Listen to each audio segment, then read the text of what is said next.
for this channel right here going like, ooh. Sorry for the delay, folks. Sorry for the delay, folks. What's going on? Heavy hitters on Wednesday. As you already know, man, we ain't going. Well, I was gonna sing that song, but I was gonna say, yeah, no diddy. We ain't going nowhere. I'm your host, Six Man. K Styles is in the building. To my stage left, you know him as the Senator, Mad Mike Sports. Yeah, I'm heating up some. Ooh, baby, I got Yeah, I Popeye. know you was gonna say that. That's exactly what I want to say. And biscuits. And let me tell you something right here. And right below me, y'all know him as the Minister. The calm before the storm. Jude Talk Sports. Yes, sir. Shouts out to my big bro. It's his birthday, y'all. So y'all show him some love. We got his big bro birthday, and the wife about to pop another one out. So, but Jude, that roster starting to get a little big over Yeah, I'm trying to start my own football team or something. Hey, there. But definitely shout out to your family, man. Shout out to your family. Happy birthday, Jeff. Uh, and also joining us this evening, you know him as Mr. Tactician, ATL. We call him the Joker over here. What's going on, homie? hey.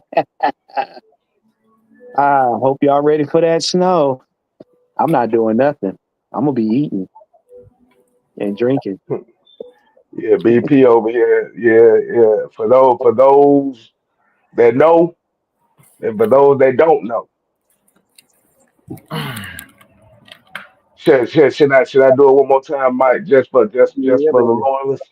Yes. Like, ooh, baby, I'm just K Style. There you go. All Be right, done with man, that. fellas. All right, man. Let's shout out the people that's in here. I know we here a little bit late, but Oh, we oh, got oh, Andrew. oh. Let me say this real quick. Gotta say this. Mike and John are out of your Falcon 9. They pretty much calling us quit right now. And I just want to send them some well wishes um, and their future endeavors. Got a lot of stuff going on, but um, pretty good guys, and they've been one of the people, one of the content creators in the Falcon niche that, for the most part, um, a lot of them have come through. I mean, a lot of Falcon content creators have come in. A lot of them have stayed, and they haven't done well, just to be honest. But these guys, they came in, did their thing, um, and they served the Falcon niche well. So, want to send them. I want to say something else crazy, but I'll leave it at that. But just shout out to those guys, man. They calling and quit. So if you guys get a chance, head over to Audio Falcon Mind, send them, um, some love. So that's all I got to say about that, man. Let's get started the show. Oh, damn. Well, that's it, man. Go ahead and hold it down for the. Go ahead and hold it down. All right, fellas, man. How we doing this evening? I'm guessing everybody's doing fine. Everybody bundled up. Man, I thought, man, we can't. I was thinking, we can't leave the people without our thoughts, our recap of the Atlanta Falcons Oh, season. baby. And I wanted to kind of base this off of if you got a chance to catch what's the word, Dirty Bird, every Tuesday at 11 o'clock for Utah Sports. He pretty much kind of kicked this off and was the inspiration on this. So um Juan, I'm gonna let you go ahead and run point on this, man. How, as we already know, Falcons 8-9, 1 game improvement, which is really not an improvement because they didn't make playoffs, of course. But what was your thoughts of this Atlanta Falcons season? How would you sum it up in the best way possible? Starting off, a lesson learned, a good lesson learned. We got some growing to do. That's the best way I could sum it up. But um, actually, and this may shock people. I'm actually hopeful. I'm actually hopeful going forward because even though we had a roller coaster ride of a season, we got some good elements in this team. We got some good pieces to this team that I believe come, 2025, 26 season in September. It's gonna be something to see. We got to iron some stuff out, but I'm hopeful. For one, I'm just I'm confident in Penix. I mean, there ain't no other way to put it. That young man right there, he's a problem already, and I like the way he elevates the players on the team. He gets people to focus. He gets people to want to play with him. And he's a leader. He's a leader, and he ain't afraid to go at anybody that he's playing. He does not care. As far as offense, we got some pretty good pieces. We can get better. Weapons, I mean, what can you say? We hitting on all cylinders as far as that's concerned. Um, defense, defense got a couple things they got to clean up. They got some growing pains. Our head coach, even though a lot of us want him out, it it appears he's going to be going through growing pains. He's gonna have to grow up and be a real coach. He can't hide behind nobody else's failures. He gonna have to step up and be the head coach. Point blank. Period. Mm, And I ain't too concerned about the front office. Front office gonna be the front office. You know what I'm saying? But I'm hopeful for this team. We didn't mm, get where we wanted to, but I don't believe right now we were ready for the playoffs. So us not being in the playoffs is kind of like a good way for us now to reset and not do any further damage to the team. mm. Okay, okay. All right. All right, Mike. Like you said, how would you sum up the 2024 season?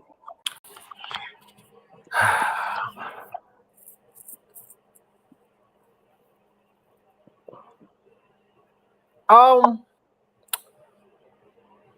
as far as the players concerned, I get the players an A. I get the players an A. A lot of the people that I had an issue and concern with, I no longer have a concern with. Y'all know how I feel about Arthur Ebiketie. He's taken a step forward. Caden Ellis, he's been one of those guys that's been he's been everything that defense needed. Besides coverage, he's been everything that defense needed him to be. A leader, a guy that you can put him in any spot and he can be above average to good to very good to excellent. You just don't want him in coverage. But, Nate Landman has been that thumper that we needed. When he's healthy, Troy Anderson, he's another one of those guys that have been, very good. The secondary, they did not let me down in any way, shape, or form. All right, just got to say that. Even the D offer, he had his moments, but everybody in the secondary, they did not let me down. The front seven, I thought those guys did quite well. Um, And to be honest, um, they could have played better, but I wasn't let down.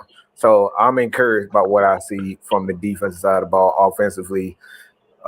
Despite what a lot of people think, man, I still think offensively they have so much more to give.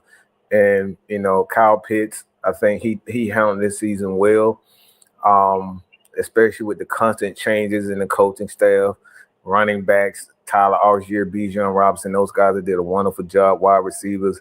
Everybody did their dang on job. Even Ray McLeod. All right, I'm not gonna call him the other nickname. Ray McLeod. He did a wonderful job this year. He exceeded my expectations as a wide receiver. Charlie Warner was exactly who I thought he would be. Offensive line to just look, those guys, every last one of them guys on that line deserve an A+. They've been the strength of this entire team. Those guys have been the strength. Kirk Cousins, for what he's come back from. He come back from a torn Achilles to be dang near third, fourth in the league before he started to have his injuries and whatnot. He's done a wonderful job in keeping the Falcons as a top 10 offense. And I could just keep going on and on, but the only part of this team that I'm really disappointed is with the head coach. He's shown me absolutely nothing. Y'all know how I feel about it. He's shown me absolutely nothing. I know what he is. He's a motivational guy. I know he's a guy that everybody just seems to like, but I don't care nothing about that. I need to see improvement as a coach, and he's shown me absolutely nothing. So, Jimmy Lake, I thought he did a good job for a first-time defensive coordinator in the NFL in a completely different league, a completely different style of football. Your first year as a defensive coordinator, I thought he did quite a good job, as well as Zach Robinson. I thought Zach Robinson was absolutely amazing for a guy in his first year calling plays. And like I said, you got to see for what these guys are. So, outside of Raheem Morris, this Falcon team did a wonderful job, and it's only going to get better from that. But the hell with Raheem Morris, he showed me absolutely nothing. All right, Jew. All right, Jew. I know. You use the word inconsistencies. To summarize this season up. So, why don't you go ahead and tell the folks why you use the word inconsistent? Yeah, that's basically what I noticed. Like that's the one word that I take away from this season. Outside of disappointment, inconsistent. This team was inconsistent. Like I said it early in the season, and it seemed like my words just went out and created. I said we can beat anybody and we can turn around and lose to anybody. And that's how this season panned out. We beat the Eagles, who's one of the teams at the top of the NFC, and then you turn around and lose to the worst team in your division in the Panthers the last game of the season. So it's just been an up and down season. Like we competed with every single team. The disappointment is, and I talked about this Tuesday, is you see the flashes of how good this team can actually be. Like Michael Penix, special man. Drake London, you guys know how I feel about Drake London ever since we drafted him. I talked about him prior to the season that I thought he was a superstar, and he showed us that he's a budding superstar. The dude went crazy, almost 200 yards in the last game, 2 touchdowns. And one thing that I noticed about Michael Penix that to me just stood out, if you guys notice in that last game, and this is what I talk about good quarterback play. Anytime he needed a big play, where did he throw the ball on Sunday? Yep. Right to his playmakers. Right to the playmakers. He kept feeding them. That's what good quarterbacks do. They Somebody feed said their that. stars.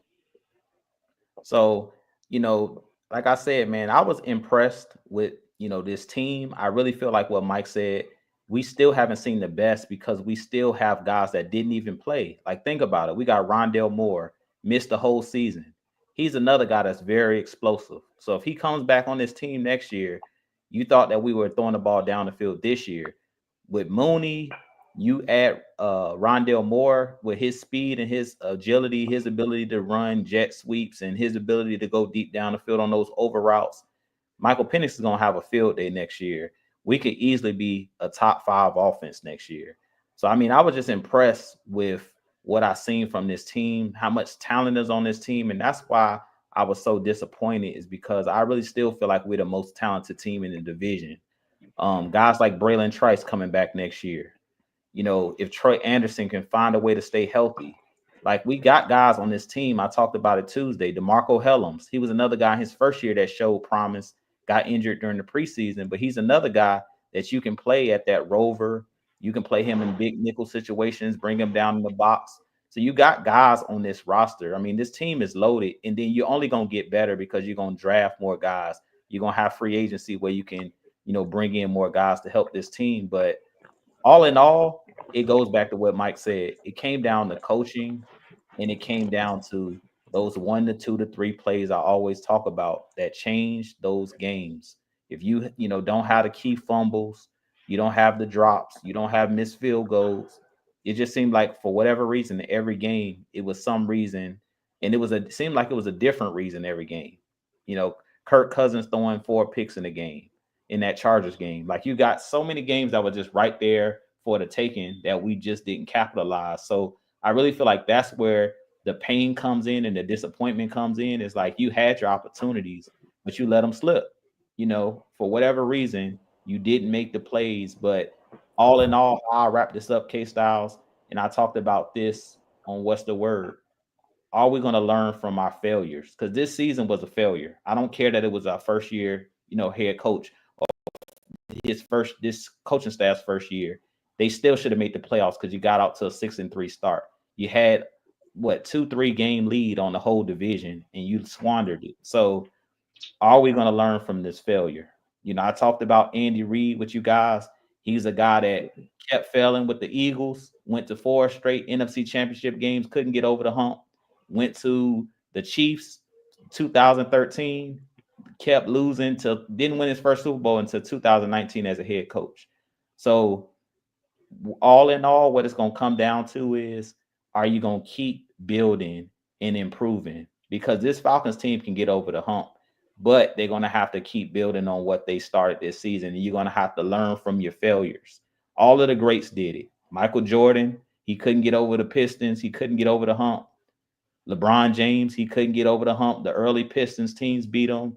The Magic beat him. It was a lot of different teams. It wasn't until he went to Miami and then he finally got over the hump, and then went back to Cleveland and finally got over the hump. So everybody got to take their lumps.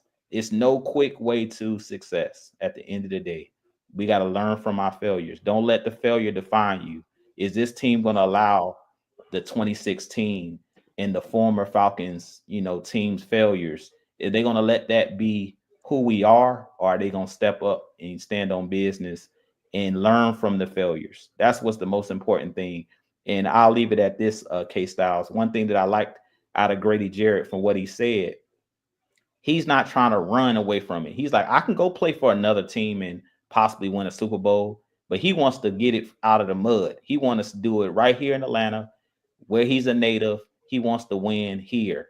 And to me, that's very important, because you've seen guys like Dirk Nowitzki play with the Dallas Mavericks, lose, but then he finally got over the hump. And when he did it, everybody had more respect for the way that he did it, other than like LeBron and other players that went to play with more talent. So I respect Grady Jarrett for saying he don't just want to win, he want to do it in Atlanta. So I have a lot of respect for players that don't want to do it the easier way or take the easier route. He wants to try to get it done where he's currently at. So I think that's huge. Mm. And we're gonna get a few of these comments here. Like I said, Southside here on 3rd and long. Penix throws to Drake London on 3rd and long. Kirk throws to Charlie Warner.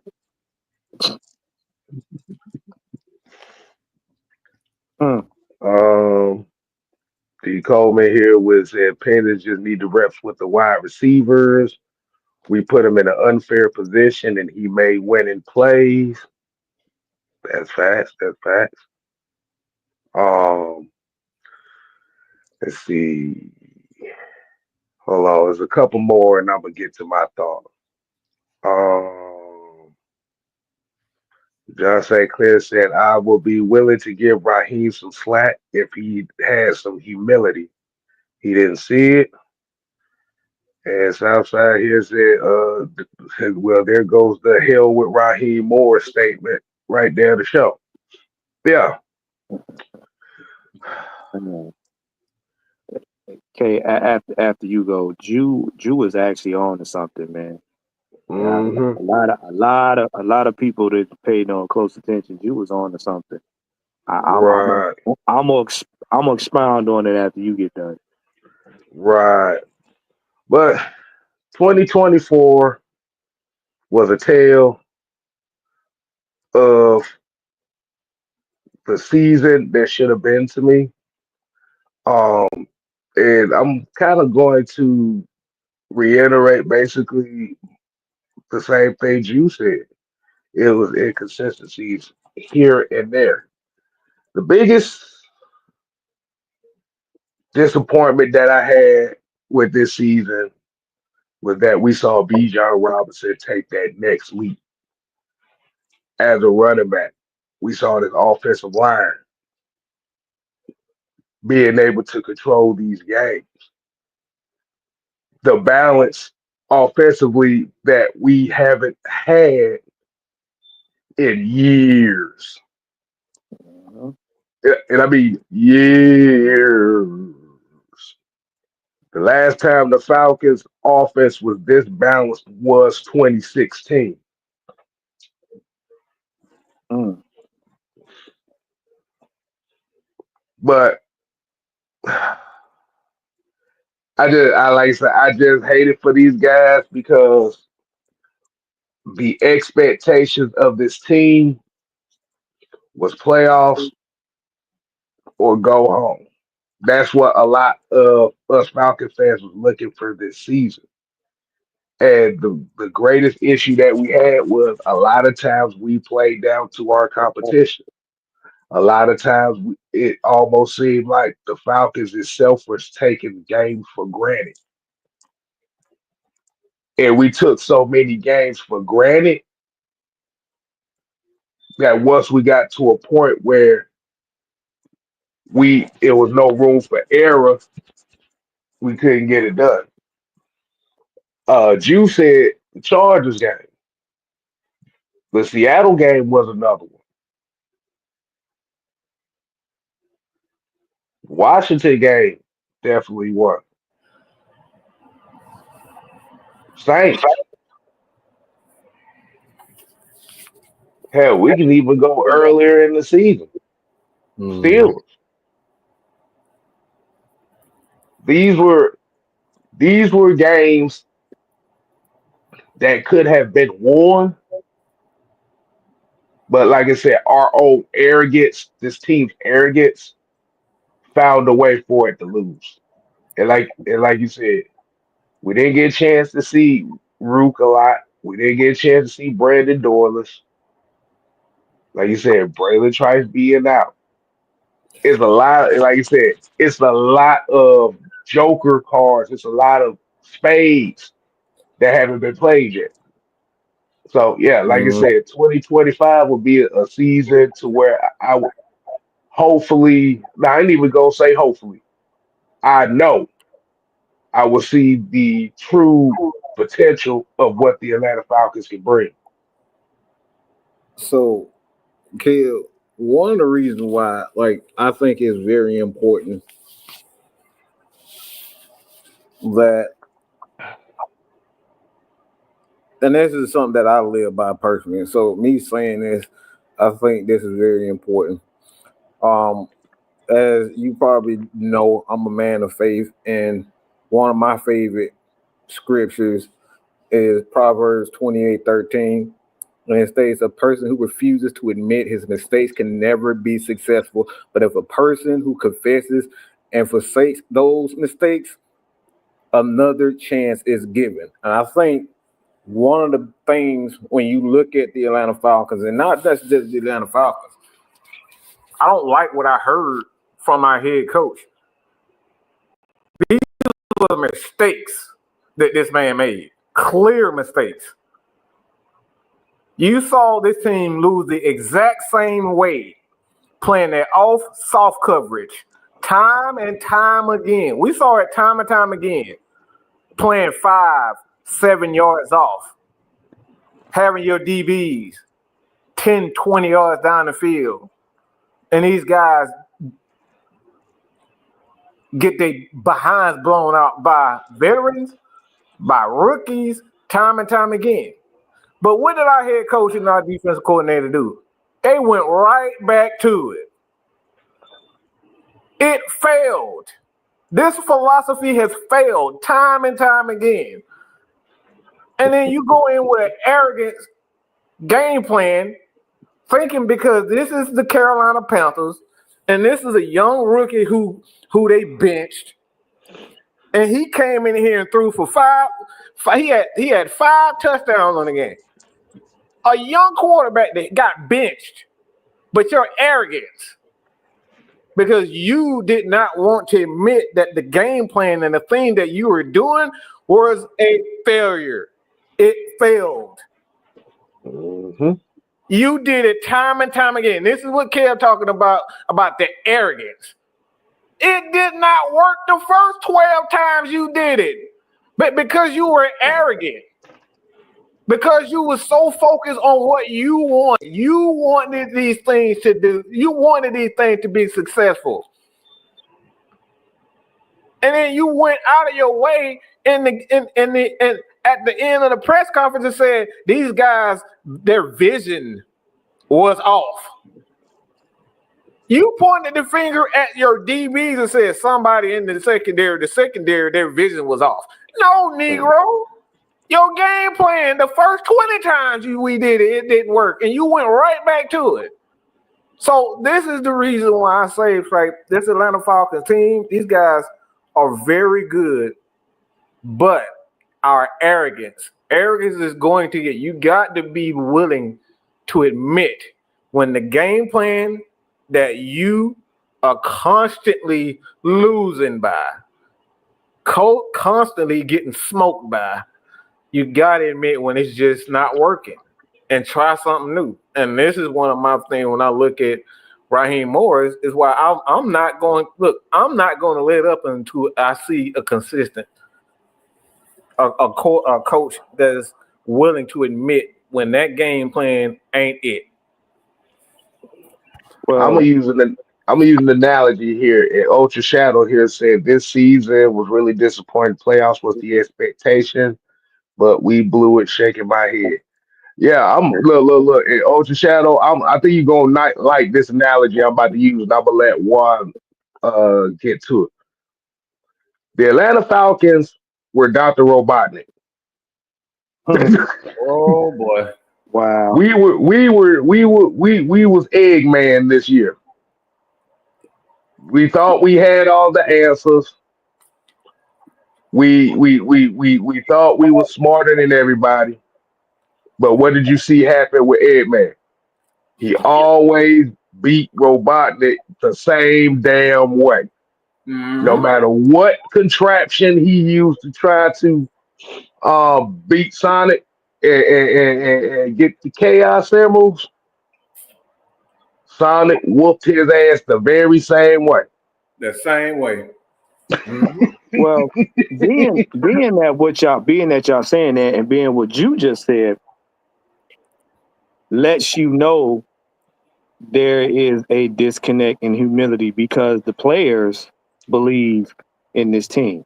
Mm-hmm. Y'all just heard you say Grady Jarrett said he wants to win and he wants to win it honestly here, not with another team. Guess who else mentioned that they want to play here if they get the opportunity? Justin Simmons. Mm-hmm. A lot of these guys on this team believe that this team can be better than what they have been able to show and what we have been seeing. You got more. I haven't seen this many players collectively want to stay on the Falcons team, want to probably retire a Falcon in like the last 25 years. They believe in, they know there's something here. All of them.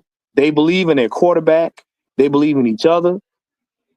And that's a rare thing to have a losing season. But everybody pretty much for the most part on this team is like, yeah, I want to be here.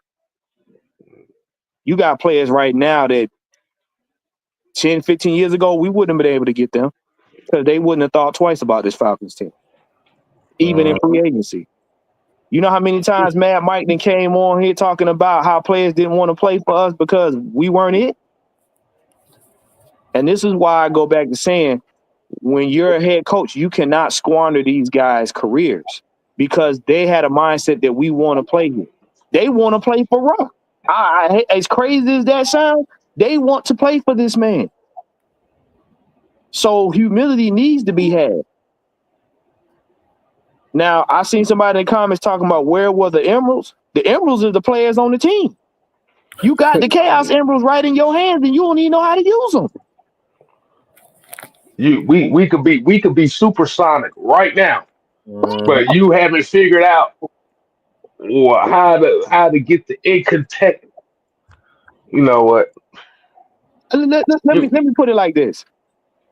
Name me one team right now in these playoffs right now that we face that if we were well coached, do you think could really just blow us out? Be honest. And I'm gonna stick my chest out on it, even with Detroit being as good as they are.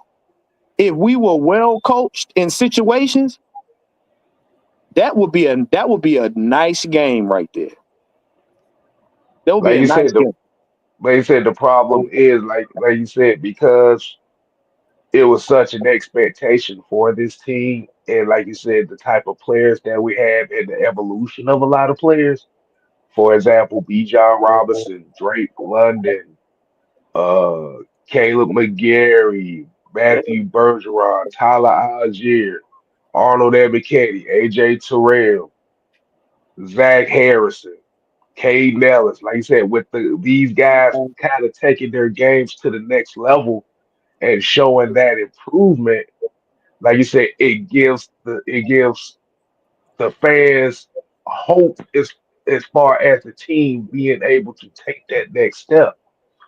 Problem was when we took one step forward, we found ourselves to take two steps back. And Kev, I'm glad you said that. We had people like Ebiketie showing out, making plays. You got Drake that got a record.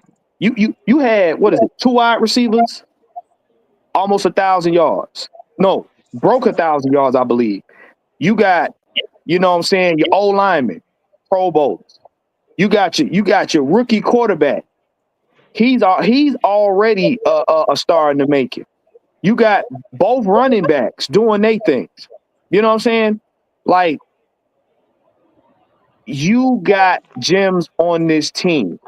They just have to be utilized right in the right situations. We broke records and didn't even get to the finish line. And I'm talking about franchise records.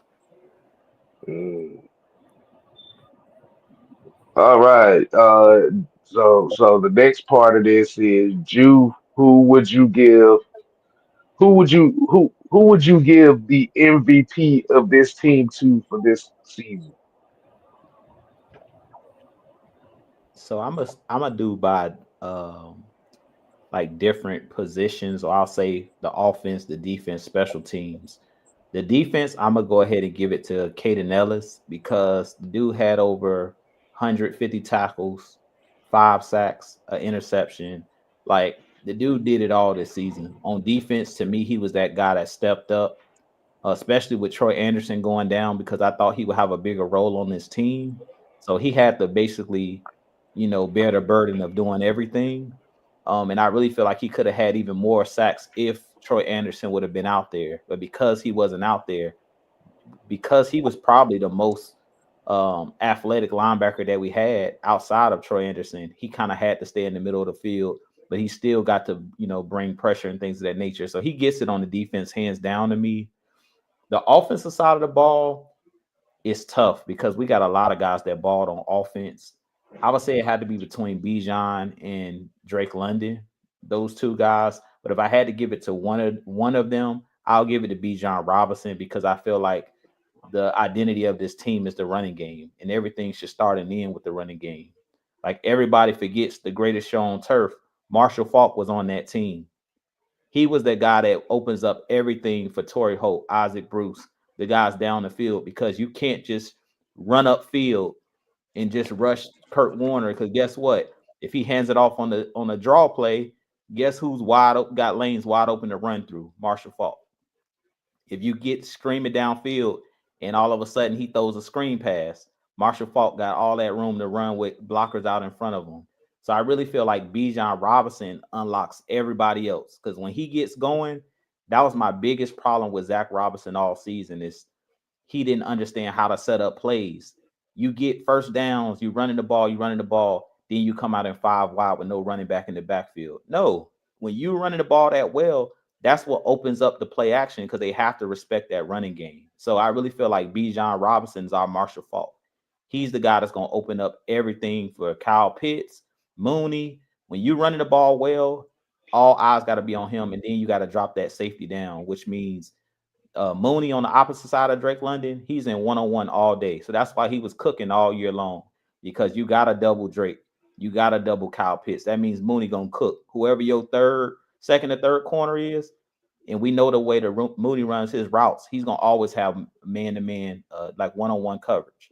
So I think you got to go to Bijan because dude had 1,400 yards. To me, he's not talked about a whole lot. Like when you talk about the Saquons, the King Henrys, for him not to make the Pro Bowl is just crazy because we know what Bijan can do with the ball in his hands. Like I've seen numerous plays this year where it should have been a loss of yardage. Somehow, some way, he always makes a way to make somebody miss, make two or three guys miss, and he rarely gets tackled for loss. So it got to be Bijan on the offensive side. The special teams, to me, is tough, but I'm gonna give it to Cordell Hodge because he was doing everything as well all season long. The dude scored on a muff punt. The dude blocked 2 punts in the game, which I've never seen. So he's that guy that I think they're gonna have to re-sign because he's our Slater. If you guys remember the Patriots, Matthew Slater, he was they Mm-hmm. older guy on special teams. That's who Cordell Hodge puts me in the mind of, like a Matthew Slater. Like you have to sign him because he can do everything, and you can plug and play him. And he's to me, he's always prepared. Like in that game where he catches the game winner against the Tampa on that little short route, he turns it into a touchdown. Like that was a little comeback route, a little curl route. This man breaks free and scores a touchdown, and it just seems like he's always ready when it's his opportunity, and he gets his opportunity. He rarely messes up. So to me, those are the three guys: special teams, Cordell Hodge; defense, Caden Ellis; offense, Bijan Robinson. And shout out to Auntie Pam, one of the Ladybirds of AFN. Hi, Auntie. What's going on out Appreciate you there? coming in. Um, I'll get mine right quick. As far as you can do it, y'all can do it like that if you want to. Um, like I said, offensively, I got to give the old line their credit where credit is due. Um, and definitely shout out to Chris Lindstrom, who is not only a Pro Bowler this year, but he is a first team All Pro, which means he's about to get, like I said, he's about to get a whole bunch of money incentives. But the offensive line this year has did what it needed to do. I know a lot of people looked at the quarterback switch and was worried about Caleb Gary. Yeah, he kind of got smoked this last game too. But this Carolina game actually was the second worst, the second game where he got smoked all year. But the offensive line opening up the lanes for the running backs, giving the quarterback time to throw the ball down the field. Like you said, they get my MVP offensively. Defensively, I'm gonna have to go with I'm going AJ Terrell on this one just for the simple fact that, Hey, y'all wanted interceptions. He got a few of them.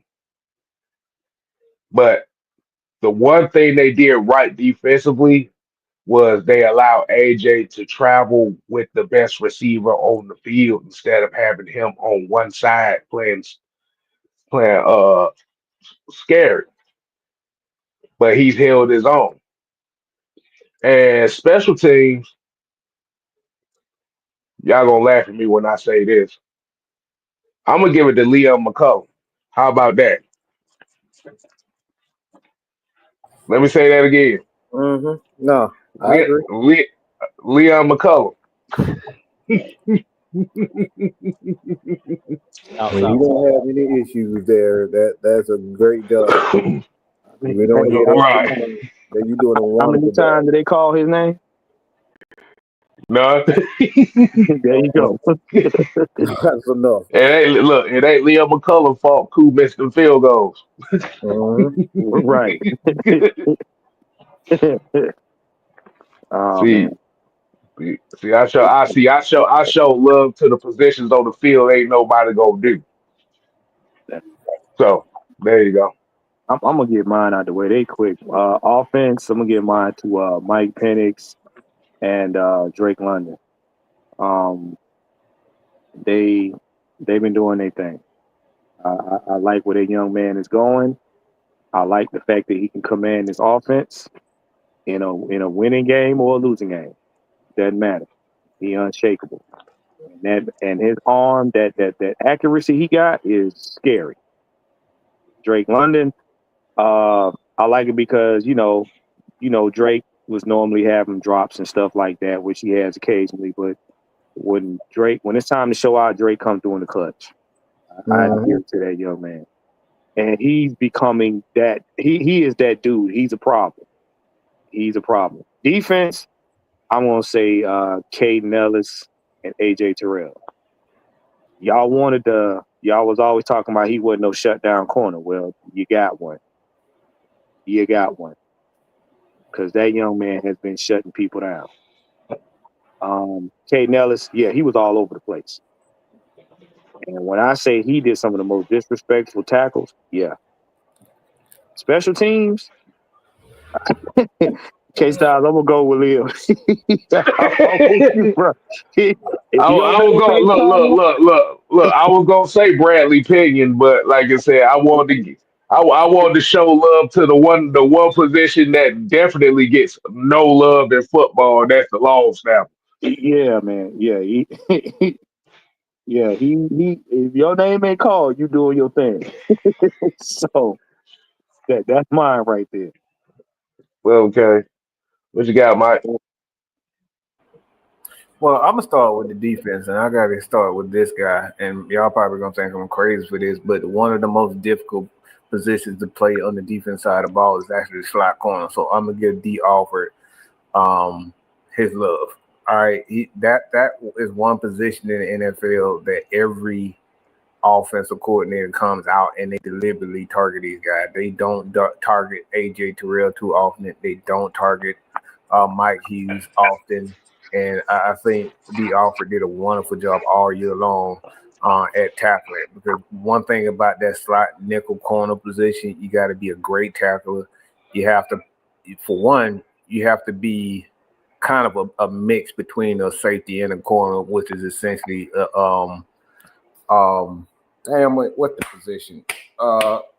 Um, can't get the position name right now, but I think D. Alford did a wonderful job this year. So gotta give a shout out for that because it's where everybody's going. You know when they on the field where he's going to go, and a lot of times D. Alford he's been, especially games like when you got the Broncos, when you have the Justin Fields. We saw the game with Justin Fields just kept checking the ball down. They checking the ball down, going at the nickel back. And these guys gotta these guys gotta not only stay and try to avoid the tight end they're trying to take them out with these pick routes, the wide receiver they're trying to take out, and oftentimes, like if a running back comes out of the backfield and they sit in the zone, D. Alford has to make that tackle. And if you don't make that tackle, we've seen in games where wide receivers and running backs can take it 20, 30 yards. So D. Alford has done a wonderful job of limiting a lot of big plays at that position. The second one on defense, and I'm gonna just give it this honor every kitty. Y'all know how I felt about him. And for me, he's done a wonderful job of showing that he is understanding in the game now that he doesn't have to hit black backflips like he's Simone Biles or some shit. Like just get to the quarterback. I don't need you spinning, doing these backflip spins and tuck rip moves. I don't know what the hell he be doing out there. He simplified his pass rush, and he did a wonderful job of getting at the quarterback consistently this year. And then the offense. There's two people for me. Two people, and I don't think this team is anywhere near as good offensively if it wasn't for these two guys, Caleb McGarry and Chris Lindstrom. If we don't have them, we have so many trouble. We have so many issues offensively if those guys aren't doing. When we got, whether it's Tyler Algier, Bijan Robinson, it's a quick passing concept. Those guys get the job done, and they've been consistent all year. So Chris Lindstrom and Caleb McGarry, those guys have been our best offensive linemen all year long. They've been our best. Now, we know Caleb McGarry, he has issues with speed rushes, but for the most part, he's been absolutely amazing all year long, except for maybe, two games out of, 17 weeks? That's amazing for offensive lineman. So that right there for me, man. And I'll say this, and as crazy as it sounds, the weakness of the offensive line this year was actually Jake Matthews. Mm-hmm. I'm just saying. Well, we're gonna start answering some questions here. We got about 20 minutes left in the show, so we're gonna start getting some of your questions in here. Like this question right here, this was earlier. He said, "What are some of the things y'all want Penix to work on in the off season? You ain't gotta throw a bullet every time you let the ball go." No, I'm No, cool no, with I'm talking about on the short or on the check downs because he did a couple of them like that, but that's pretty much it. No. I'm saying yeah, that's you. Yeah. I'm saying for Yeah, me, I go ahead. think What you think? I think he's fine with that. I don't have a problem with that. I don't have a problem with that at all. I think the thing for me personally with Penix, what he needs to work on is really just understanding to get the ball to the playmakers. That's it. Keep that in your memory bank. Because I do not want to see us calling plays for Charlie Warner, Ray McLeod, and Rondale Moore. Okay? Don't want to see it. I don't want to see checkdowns being thrown to Tyler Algier. Absolutely not. Get it to Kyle. Get it to Drake. Get it to the playmakers. If you're not getting that ball into the playmakers' hand, I don't know what you're doing. I'm not calling plays on first down for no Ray McLeod. I need to be calling plays to make sure I get that ball into Drake's hand. All right? Drake is a monster.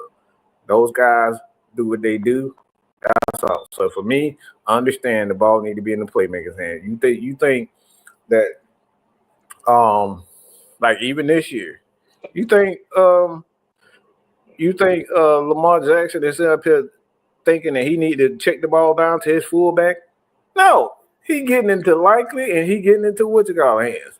That's what quarterbacks do. So get the ball into your playmaker's hands. Let them do work. The only thing I'll say about Penix is sometimes to me he was a little too comfortable in the pocket. So I think that he's gonna have to get used to that time in his head that yes, you have a good offensive line, but sometimes it take off and run. Like if you guys seen it, and one thing I can say about Penix is it seems like he learns from his mistakes really quickly. Like if you guys remember, in the first couple games, the first two games, he never really bolted out the pocket.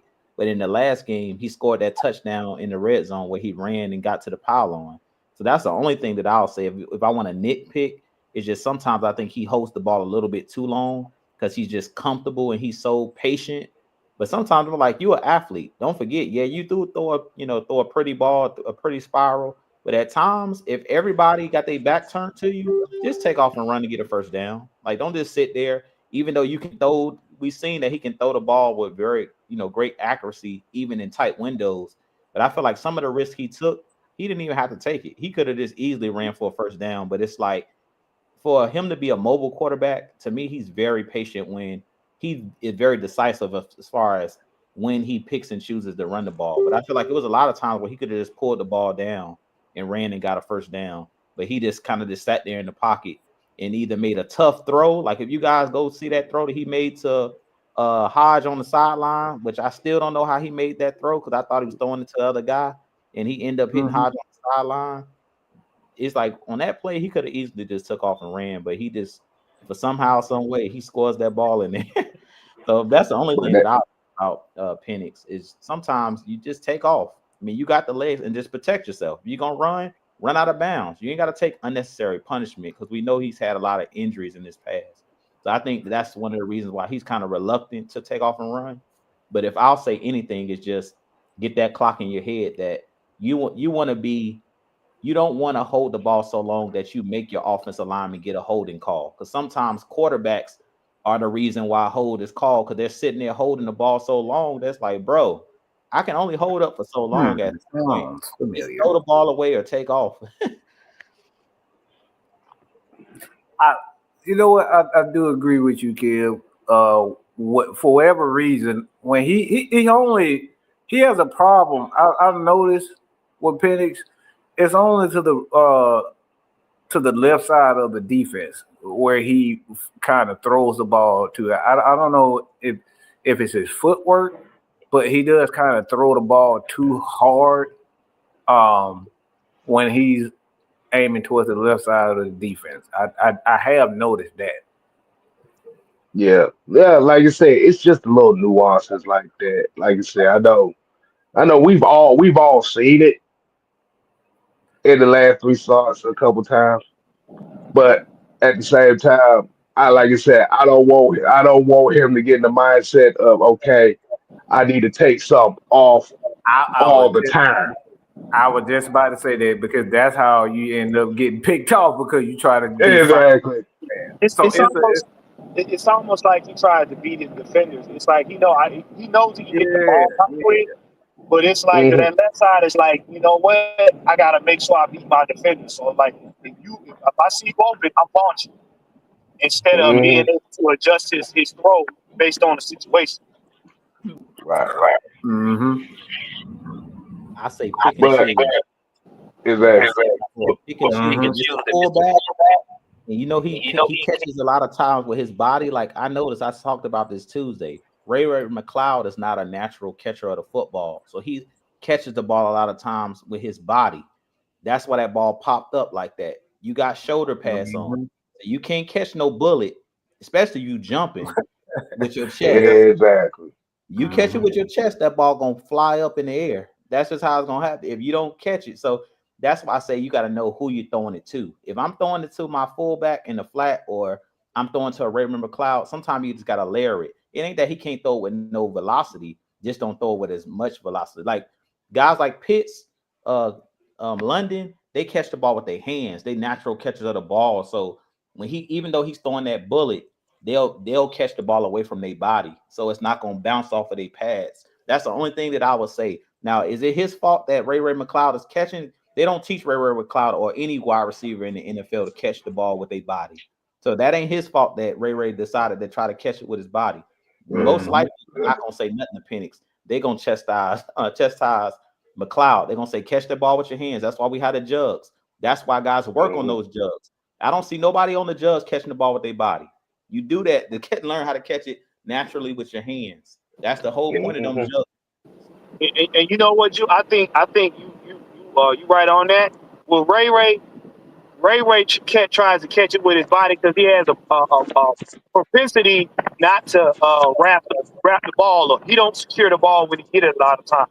So a lot of times, if he catch it with his hand, you notice he'll catch it bobble it, and then he'll secure it. So I think that was his quote unquote adjustment to try to keep where, if a defender's on me and if I get the ball, it don't get knocked out my hand. But we see a lot of times he was about to catch the ball and the defender knock it right out. So yeah, he definitely gonna have to work on that.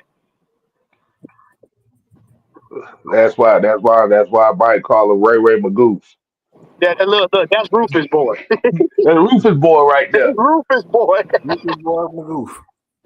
Yeah, but like you said, with Ray McLeod, this was actually a career year for him because if you really look at it, he ain't never caught no more than 270 yards in the season. He never caught no more than 20 passes. Mm-hmm. So he's got used in a higher volume this year than he's ever been. And like you said, since he wasn't used to seeing that type of volume of action, that's where a lot of those negative plays that we saw this year was them trying to force him the ball. Like you Exactly. said, you got the interception this Sunday. And I know everybody mad about that, but that wasn't the first time that's happened. It was 3 other times. You put him on special teams to return the punt. He fumbled the ball. Mm-hmm. So, like you said, Ray McLeod had a lot of negative plays. But what I give him credit on is sometimes he's had some key catches when they needed to as well. So it's kind of like Give and come take. see, it's like you gonna take one with the other when it come to him. But like Jew said with Drake London one of the few wide receivers in this league that actually catches with their damn hands. And you know who that's reminiscent of for me? The all-time great 49ers. Jerry Rice. Yes, sir. I remember watching a video of Jerry Rice talking about how he was, he learned how to catch. And he put that little diamond symbol. He said, when you go up for that ball, that hand need to be in that diamond symbol shape. He said 9 times out of 10, you're going to catch the ball with no problem. And they Right. showed Jerry Rice's catch radius. So yeah, Drake London. Shout out to Mark Cheney. What's happening, homie? He said you coming in at the end of it. Hold on. Damn it, I just had the question up here. I was just sitting here giving a shout out and I lost the question. Okay, here you go. Mike, what you think about this one? How do you think Casey? Hell no. Hell no. Hell no. Absolutely not. Hell no. He gonna take it. Ray He gonna take it. He got no business at no third wide receiver. Hell no. Hell no. He gonna take it. He gonna take Ray. He gonna take Ray spot. That's what you saying? Absolutely. He ain't gonna challenge shit. He gonna take it. And everybody keep forgetting that Michael Penix first pass was to Casey Washington before he got his ass blew the fuck up. Look, this man literally almost gave up a game early in the season because he fumbled the ball inbounds and damn near almost picked it up. But thank God that it went out of damn bounds. Like, this dude is a damn goof, y'all. No. Yeah, Casey. I think Casey Washington. That's why I said this offseason, I don't necessarily really see them looking for another wide receiver. I think Casey Washington Where's that? Yeah. may be that slot receiver that they're hoping for this upcoming season because he does have a lot of chemistry with Penix. That was usually the guy he was throwing to, so he know his spots. Look, Ray is a guy that when you need him to come in and be that replacement wide receiver, that's what his job is. So I'll bring him that, but he got no business being a first, second, or third wide receiver at all. No business. None. So what you said? He Brandon Powell. Yes. Yes, absolutely. It's worth a damn. Um, got one more question, and I know the OG's coming up here at 10:30, so I got one more question for everybody. What do you think is the biggest need for this team going into this offseason? A new damn coach.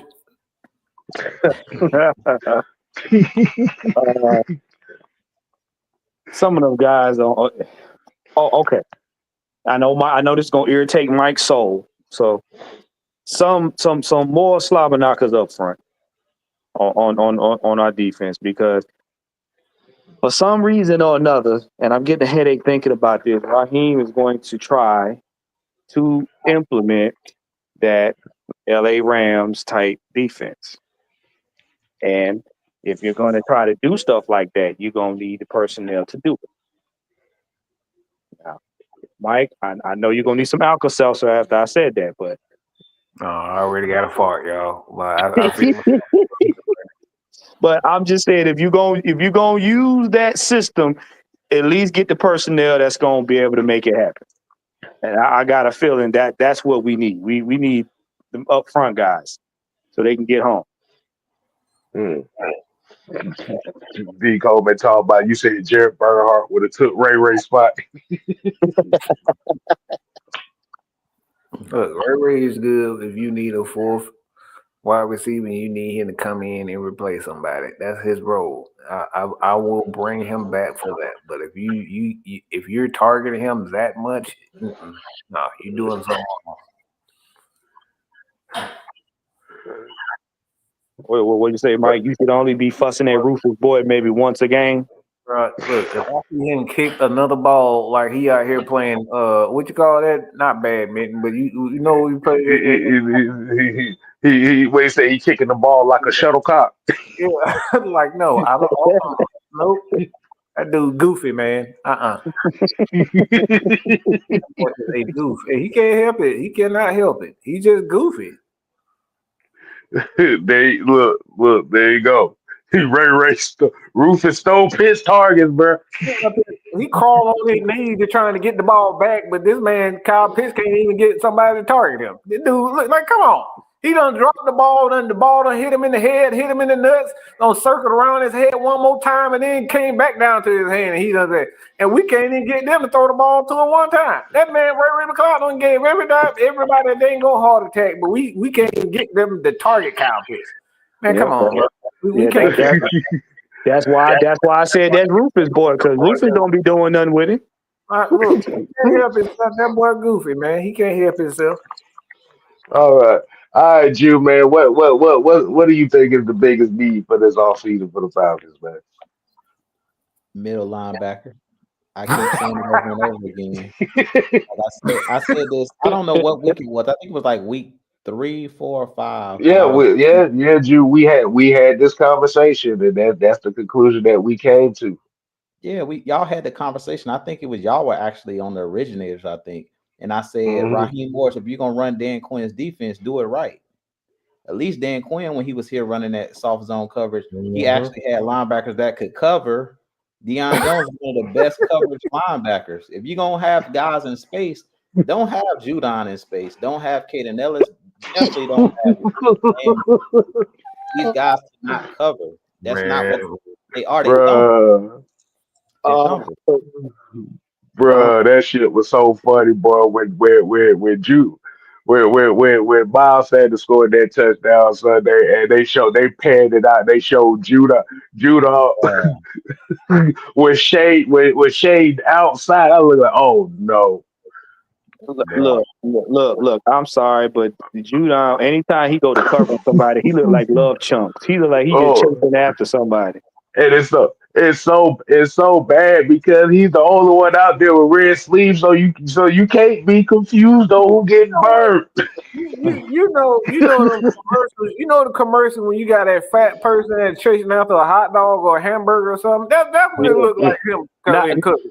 Nah. But you know what it looked like though? When Judon chasing after somebody, he looked like he on what is it? what's the show? Baywatch. He look like he just running in slow motion on the stand. The women be running in slow mo. That would have looked like Judon and coverage. Like, man, he's 500 pounds. Why is he chasing? It's like he's running at somebody in slow mo. Bro. Like you said, like you said, if Judon wasn't so busy snatching dudes, girls in the damn crowd, that's probably why. Bro, I don't know how you even come back to a Falcons game after that. You just need to give away your season tickets. Like, got your girl took by Judon, boy. So he definitely fits the culture now. Like, what do you say? Judon walk up. Judon walk up. Hey man, hey man, come on with me, man. This man ain't doing nothing. But what? Come on, I'm gonna take you to the locker room, man. We gonna go on over here now. No, come on, go with me, man. Yeah, but I'm in agreement with you on this one because, like you said, the spot was obvious because the problem was where we saw defensively was they had these middle linebackers literally sitting here covering slot receivers all year. It was like a 5-game stretch where you had Caden Ellis guarding the slot receiver, and this is where a lot of us was getting mad because I think heavy hitters like week 4 we was calling for like Caden Ellis needs to be rushing the pass. He don't need to be guarding slot receivers. Oh my, Judon get back. He trying. That boy 6'5", damn near 300. Talking about get back. How he gonna get back? He don't run but a 4.7. See and when Judon and Ellis was in rare form where they was just killing it. Like I said, when they shooting them gaps, getting at the quarterback, not trotting down 3 miles down the field trying to catch people that can run a 4.2. Mm-hmm. I'm gonna say Yeah, this. so I'm gonna say this. G. Go. If you guys watched the Sunday night football game between the Vikings and Detroit, I think it was last Sunday night. When I was watching that game, I said this is exactly how we should have played all season long. The way that Detroit played Minnesota, you know that they have great receivers on the outside. You know that you don't have the personnel to cover these guys. So what do? You can either sit back and get burnt, or you can send blitzes and send the house and say, we're going to get there before the quarterback can see who's open. And that's the way that the Lions played the Vikings. That's why they beat them. Because Aaron Glenn and as defensive coordinator of the Lions said, guess what? I can't name somebody in the secondary on Detroit. But you know what? I didn't have to know their names because they put so much pressure on Sam Darnold that he saw ghosts again. That boy couldn't find Jefferson, couldn't find Addison in the red zone because they put pressure. And that's the way that we should play. Wait a minute, Jude. What you said he was making pottery with Patrick Swayze? Hey, like I said, Detroit was aggressive, and that's what we keep talking about. When Mike talks about that he needs Raheem Morris to show him something, when you got linebackers that can't cover, you bring them up at the line of scrimmage and you just blitz all day. That's all Tampa did when we had Matt Ryan that one game. They just blitzed like crazy. That's what we should have been doing all season long. When we seen over the last couple games where we had all of those sacks, 3-4 sacks a game, that's because they were just bringing the house. It was bringing Caden Ellis, bringing those guys, bringing pressure. If you get burnt, you get burnt. But guess what? If you sit back in coverage, the Vikings went crazy on us because we were sitting back and those guys had their way. Because guess what? Sam Darnold could sit back and scan the field. Eventually, somebody's going to get open. But if you just put pressure and keep bringing pressure, what it's going to do is cause accuracy from throws. If you go back and look at that Minnesota Lions game, I was like, this is the perfect game plan when you face in Minnesota because Sam Darnold is not that accurate when you pressure him. When you give him time, any NFL quarterback, if you give them ample time to scan the field with good receivers, they're going to hit guys. They're going to be able to make plays. But if you pressure, like I said, they didn't take advantage of the skill set that our guys had. We've seen what Caden Ellis can do. Like I said, he should have had way more than 5 sacks. He didn't come on till late in the season because we weren't using him early on that way. We had him just sitting back in coverage the whole time. If we would have just put pressure on teams, we would have been sold up the division. We would have won the division, but it was just we was too afraid. We played scared. We used the guys, as I always talked about with our former coaches. What I always say, put guys in positions where they couldn't succeed. Instead of saying, you know what, Caden Ellis is really good at blitzing. Well, why you got him in coverage if that's your best pass rusher? That don't even make sense. So that's why I said we just did stuff that didn't make sense. So this year, like I said, linebacker. If you're gonna play the type of defense that we know that they want to play, all of this zone coverage, and the linebacker's gonna be sitting in the middle of the field, you're gonna have to have guys that are quick and agile. Or like I said before, put your Helms, Richie Grant. We said this like week 4. Bring those guys in and let them play linebacker on coverage downs. If that's what you're gonna, if that's the type of defense you're gonna play, you might as well put more corners on the field. Would you remember? We for a good portion of the game, we had Jaden Daniels seeing ghosts until And we then let up. we stopped pressuring. You see, he won't doing nothing when we was putting pressure, but then as soon as we start lagging off, that's when he went crazy. Mm-hmm. And that's the arrogance of what they were doing as far as defensively. Like you said, okay, we got enough pressure on him. All right, let's sit back. He should be scared now. And then you allow them to get back into a rhythm. And shoot, that's what they should have been doing to Bryce Young, because early in the season, Bryce Young was seeing ghosts. He didn't want to play no more. You folks got Bryce Young out here posing for the camera before the touchdown completion was even made. I was like, hey, just, you know what? We about to get up on out here because that might made me bad. Man, I would have been diving just so I could bite the shit out of that shoe. I would have bit the shit out of him, man. Look. You up here posing and shit. Look, man, you Look, I'm gonna tell you something. When I seen Bryce Young walk into the end zone, I was offended. I'm like, that man should never walk into the end zone in Falcons territory. Never. Y'all missed it that game too because they had Eddie Goldman in coverage quite a bit too. So I'm just saying. You know what? I'm about to go get me some milk. All right, man, we about to get up on out of here. I think the OG's about to come on here 10:30. So definitely appreciate y'all, man. Like you said, the season is over. But what we will be doing, we will still be having some lives over here. It might be more of a Q&A off season for us. Like you said, man, give us some suggestions over here on what on how y'all want us to do this, because we got some ideas. Like I said, the heavy hitters never stop. Like I said, definitely make sure you keep on supporting Mad Mike Sports, Utah Sports, Mr. Tactician with the ATL Sports in game, and 6MK Live, man. So hey, you're gonna see a lot more on this channel as well as everybody else's channel. So till next time, people, we here to play. Oh no. We here to stay. Oh yeah, dig it. You ain't gotta go home. But enjoy the off season. Goddamn, got Felipe Franks catching passes on us. I said, hey, this about it. You know what?